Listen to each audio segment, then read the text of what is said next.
Meu nome é Antônio Carlos Rebesco, o Pipoca. Fiz parte da primeira equipe da Fundação Padre Anchieta e hoje eu sou diretor de programas de televisão.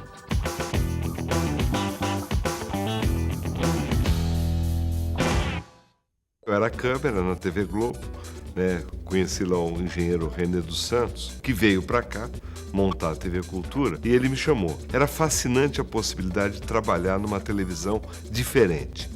Era uma televisão que tinha uma preocupação com a educação e com a cultura. Os profissionais que a gente encontrou aqui eram profissionais que já tinham trabalhado na música, no teatro, no jornalismo e que tinham uma busca diferenciada. Nós vivemos no início da TV Cultura com projetos experimentais muito ousados. O próprio surgimento do balé estágio aconteceu aqui. A gente experimentava, ia lá, assistia o ensaio. Eu via que os coreógrafos tinham incorporado a ousadia nossa da televisão.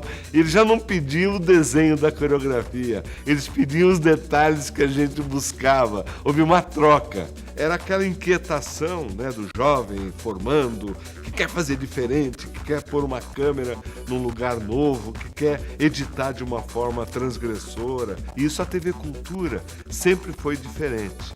E sempre teve essa ousadia. Fundação Padre Anchieta, 40 anos de cultura. A história de quem conta a história.